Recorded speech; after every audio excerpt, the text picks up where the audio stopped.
IPL মানেই টাকার খেলা, কিন্তু আপনি কি জানেন 2026 আইপিএলে এমন একজন অধিনায়ক আছেন যার বেতন শুনলে আপনি চমকে যাবেন। যেখানে ঋষভ পন্থ পাচ্ছেন 27 কোটি টাকা, সেখানে কেনই বা তার বেতন এত কম? জানতে ভিডিওটা শেষ পর্যন্ত দেখুন বন্ধু। দেখতে দেখতে শুরু হয়ে গেছে ইন্ডিয়ান প্রিমিয়ার লিগের 19তম সংস্করণ। প্রতি বছরের মতো এবারও হাড্ডাহাড্ডি লড়াই দিয়ে শুরু হয়েছে বিশ্বের সবচেয়ে বড় টি-20 লিগ। মাঠের লড়াই যতটা তীব্র, মাঠের বাইরের অঙ্কটাও ততটাই চমকপ্রদ। আর এই লড়াইয়ের মূলে থাকেন দলের সেনাপতি অর্থাৎ অধিনায়করা। এবারের আইপিএলে সবচেয়ে বেশি পারিশ্রমিক পাওয়া অধিনায়ক হলেন লখনৌ সুপার জায়ান্টসের অধিনায়ক ঋষভ পন্থ। তার বেতন আকাশ ছোঁয়া, পুরো 27 কোটি টাকা। ঠিক তারপরেই দ্বিতীয় স্থানে আছেন পাঞ্জাব কিংসের নতুন কাণ্ডারি শ্রেয়াস আইয়ার। তিনি পাচ্ছেন 26 কোটি 75 লক্ষ টাকা, অর্থাৎ পন্থের থেকে মাত্র 25 লাখ টাকা কম।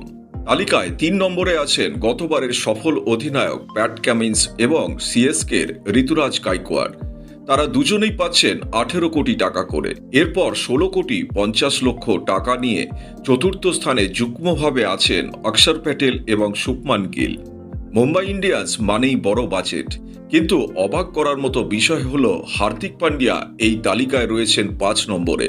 তার বেতন 16 কোটি 35 লাখ টাকা। রাজস্থান রয়্যালসের তরুণ তুর্কি রিয়ান পরাগ এখন রাজস্থানের অধিনায়ক। তার বেতন 14 কোটি টাকা। এবার আসা যাক সেই সবচেয়ে বড় চমকে। 3 বারের চ্যাম্পিয়ন এবং বলিউড বাদশা শাহরুখ খানের দল কলকাতা নাইট রাইডার্সের হাল ধরেছেন অভিজ্ঞ খেলোয়াড় আজিঙ্কা রাহানে। কিন্তু বন্ধু, আপনি কি জানেন তিনি এই টুর্নামেন্টের সবচেয়ে কম বেতন পাওয়া একজন অধিনায়ক? তার পারিশ্রমিক মাত্র 1.5 কোটি টাকা। আসলে গত নিলামে কেকেআর তাকে বেস্ট প্রাইসে কিনেছিল, আর পরে তার অভিজ্ঞতার কথা মাথায় রেখে তার হাতেই তুলে দেওয়া হয় নেতৃত্বের ব্যাটন। একদিকে পন্থের 27 কোটি, অন্যদিকে রাহানের 1.5 কোটি। এই বৈষম্য কি মাঠের পারফরমেন্সে প্রভাব ফেলবে? বন্ধু, আপনার কি মনে হয় আজিঙ্কা রাহানে কি কেকেআরকে আবার ট্রফি জেতাতে পারবে? কমেন্ট করে আপনার মতামত জানান। আর ক্রিকেটের এমন সব অজানা তথ্য পেতে চ্যানেলটা সাবস্ক্রাইব করে রাখুন।